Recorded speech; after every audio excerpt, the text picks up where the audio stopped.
Hi dears, എല്ലാവർക്കും പുതിയൊരു വീഡിയോയിലേക്ക് സ്വാഗതം. മീനും പച്ചക്കറി ഒന്നും ഇല്ലെങ്കിലും ചോറിനൊരു 10 മിനിറ്റ് കൊണ്ട് റെഡിയാക്കാൻ പറ്റുന്ന അടിപൊളി കറിയുടെ റെസിപ്പി ആട്ടോ. ഒരു പ്ലേറ്റ് ചോറ് കഴിക്കാൻ ഈ ഒരു കറി മാത്രം മതി. ഒരു പാനിലേക്ക് കുറച്ച് എണ്ണ ഒഴിച്ചു. എണ്ണ ചൂടാകുമ്പോൾ 1 ടീസ്പൂൺ കടുക് ഇട്ടു. കടുക് ഒന്ന് പൊട്ടിക്കഴിയുമ്പോൾ ഒരു 2 വറ്റൽമുളക്, 2-3 വറ്റൽമുളകും കുറച്ച് കറിവേപ്പിലയും കൂടി ഇട്ട് കൊടുക്കാം. ഇനി ഇതിനകത്ത് ഒരു ചെറിയ സവോള ഇതുപോലെ ചെറുതായിട്ട് അരിഞ്ഞത് ഇടാണ്. സവോളയ്ക്ക് പകരം കുറച്ച് ചെറിയുള്ളി വേണേലും എടുക്കാം കേട്ടോ. ഒരു 15-20 ചെറിയുള്ളി എടുത്താലും നല്ലതാണ്. അപ്പോൾ നല്ലപോലെ വഴറ്റി കൊടുക്കുക. സവോള അത്യാവശ്യം നന്നായിട്ട് തന്നെ ഒന്ന് വാടി കുറച്ചൊന്ന് മൂത്ത് വരണം. സവോള ഇതുപോലെ ചെറുതായിട്ടൊന്ന് മൂത്ത് കഴിയുമ്പോൾ ഒരു ചെറിയ തക്കാളി അരിഞ്ഞത് ഇട്ട് കൊടുക്കുകയാണേ. തക്കാളി നല്ലപോലെ ഈ സവോളയിലോട്ടങ്ങ് വെന്ത് ചേരണം. അതുവരെ വഴറ്റി കൊടുക്കാം. ഇനി ഇതിനകത്ത് നമ്മൾ പൊടിയായിട്ട് ചേർക്കുന്നത് സാമ്പാർ പൗഡർ മാത്രമാണ് കേട്ടോ. വേറെ മഞ്ഞൾപ്പൊടിയോ മുളക് പൊടിയോ ഒന്നും വേണ്ട.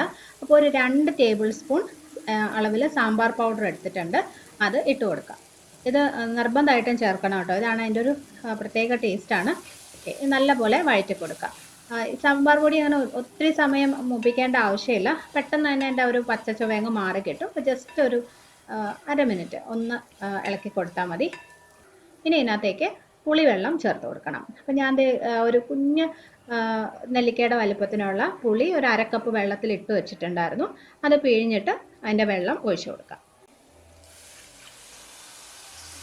നല്ലപോലെ ഒന്ന് മിക്സ് ചെയ്തിട്ട് ഇതിനകത്തിന് ആവശ്യത്തിനുള്ള വെള്ളം ഒഴിച്ചു കൊടുക്കണം. അപ്പോൾ ഗ്രേവിക്ക് ആവശ്യത്തിന് വെള്ളം ഒഴിക്കുക കേട്ടോ. അപ്പോൾ ഞാൻ ഏകദേശം ഒരു 2.5 കപ്പോളം വെള്ളം ഒഴിച്ചിട്ടുണ്ട്.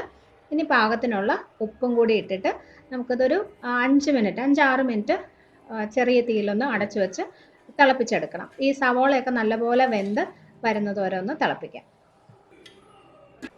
അപ്പോൾ കറി ഒരു 5-6 മിനിറ്റ് നല്ലപോലെ ഒന്ന് തിളപ്പിച്ചെടുത്താട്ടോ. അപ്പോൾ സവോളയൊക്കെ നല്ലപോലെ വെന്തിട്ടുണ്ട്. പക്ഷെ ഗ്രേവി ഒരുപാട് വറ്റിപ്പോകരുത്. കുറച്ചൊരല്പം ഒന്ന് വറ്റിയാൽ മതി. ഒത്തിരി അങ്ങ് ഡ്രൈ ആയി പോവാതെ നോക്കണം. ഇനിയാണ് ഇതിനകത്ത് മെയിൻ ഇൻഗ്രീഡിയൻറ്റ് ചേർക്കാൻ പോകുന്നത് കേട്ടോ. പപ്പടം ഫ്രൈ ചെയ്തത് ഒരു 7 പപ്പടം ഞാനിവിടെ ഫ്രൈ ചെയ്ത് വെച്ചിട്ടുണ്ട്. അത് ചെറിയ കഷ്ണങ്ങളായിട്ടൊന്ന് മുറിച്ചിട്ട് ഈ ഗ്രേവിയിലോട്ട് ഇട്ട് കൊടുക്കാം. പപ്പടം ചേർത്ത് കഴിയുമ്പം ഗ്രേവി കുറച്ചും കൂടെ ഒന്ന് കുറുകും. നല്ലപോലെ ആ ഒരു വെള്ളം പിടിക്കും. അപ്പം അതുകൊണ്ടാണ് ആദ്യം തന്നെ ഒത്തിരി വറ്റിപ്പോകരുത്, അത്യാവശ്യം ഗ്രേവി ഉണ്ടാവണമെന്ന് പറഞ്ഞത്. അപ്പം അതിനനുസരിച്ച് നിങ്ങൾ വെള്ളം ഒഴിച്ചു കൊടുക്കണം ആദ്യം തന്നെ. പിന്നെ ഒരു കാര്യം കൂടിയുണ്ട്. ഈ ഗ്രേവിയിൽ നമ്മൾ ആദ്യം കുറച്ച് ഉപ്പിട്ടിട്ടുണ്ടായിരുന്നല്ലോ. അപ്പോൾ അത് ശ്രദ്ധിച്ച് ചേർക്കണം. കാരണം ഈ പപ്പടത്തിലും കുറച്ച് ഉപ്പുണ്ടാവും. അപ്പോൾ അവസാനം കറിയിൽ ഒരുപാട് ഉപ്പ് കൂടി പോകരുത്. അപ്പോൾ കുറച്ച് ആദ്യം ഗ്രേവിയിൽ കുറച്ച് ഉപ്പിട്ടാൽ മതി.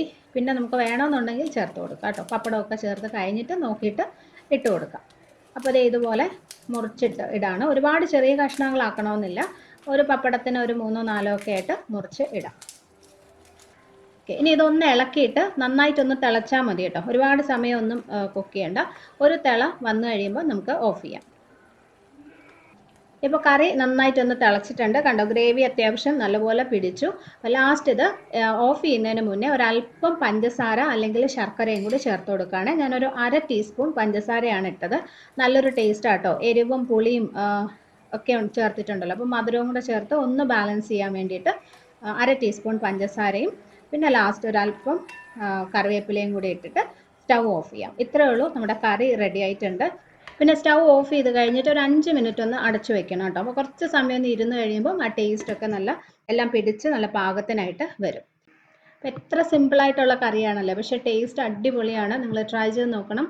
ചോറിന് വേറെ ഒരു കറി ഇല്ലെങ്കിലും ഇത് മാത്രം മതി. അപ്പോൾ ഉണ്ടാക്കി നോക്കിയിട്ട് എങ്ങനെ ഉണ്ടായിരുന്നു എന്ന് അഭിപ്രായം അറിയിക്കണം. ഈ വീഡിയോ ഇഷ്ടമായെങ്കിൽ ഫ്രണ്ട്സുമായിട്ടും ഫാമിലിയായിട്ടൊക്കെ ഷെയർ ചെയ്യാൻ മറക്കരുത്. സബ്സ്ക്രൈബ് ചെയ്തിട്ടില്ലാത്തവരുണ്ടെങ്കിൽ ഒന്ന് ചെയ്ത് സപ്പോർട്ട് ചെയ്യണേ. അപ്പോൾ ഇതുപോലെ തന്നെ നല്ല റെസിപ്പീസുമായിട്ട് നമുക്ക് അടുത്തൊരു വീഡിയോയിൽ വീണ്ടും കാണാം. Bye friends, thank you for watching.